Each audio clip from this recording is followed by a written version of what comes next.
సమన్వయకర్త శేఖర్ నారాయణ గారికి, అలానే వేదిక పైన ఉన్న పెద్దలందరికీ కూడా పేరు పేరున నమస్కారాలు తెలియజేస్తూ, ఇక్కడికి విచ్చేసిన వైఎస్ఆర్సీపీ కుటుంబ సభ్యులందరికీ కూడా పేరు పేరున హృదయపూర్వక నమస్కారాలు తెలియజేస్తున్నాను. ఈ రోజు ఇంత పెద్ద ఎత్తున ఇటువంటి కార్యక్రమం చేసుకోవడం చాలా సంతోషం.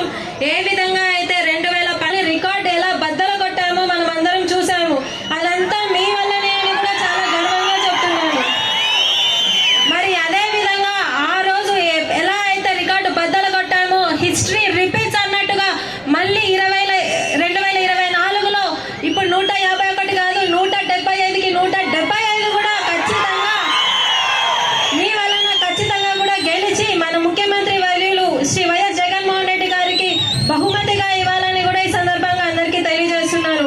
మరి మీ వంతుగా మీరు ఓటు వేసి ఇంకో మీ పరిధిలో ఉన్న వారందరి చేత కూడా ఓటు వేపించి మన జగమే మరి మన ప్రథమ హక్కుగా ముఖ్యంగా మన ముఖ్యమంత్రి వర్యుల్ని గెలిపించుకోవాలంటే ఇక్కడ మన మెట్టు గోవిందరెడ్డి గారికి అలా ఇస్తేనే అక్కడ ముఖ్యమంత్రిగా జగన్మోహన్ రెడ్డి గారు వస్తారు. కాబట్టి ఇక్కడ అత్యంత మెజారిటీతో మీరు మెట్టు గోవిందరెడ్డి గారిని, శేఖర్ నారాయణ గారిని గెలిపించుకోవాలని కోరుకుంటున్నారు. మరి అదే విధంగా ఎందుకు గెలిపించుకోవాలి అంటే మన కోసం కాదు, మన స్వార్థం కోసం కాదు, రాష్ట్రంలో ప్రజలందరూ ఉండాలంటే ముఖ్యంగా బడుగు బలహీన వర్గాలు, బీసీ, ఎస్సీ, ఎస్టీ, మైనారిటీలు రాజకీయంగా సామాజికంగా ఎంతో ఎదిగారు. ఆ ఎదిగారంటే కారణం జగన్మోహన్ రెడ్డి గారు మాత్రమే.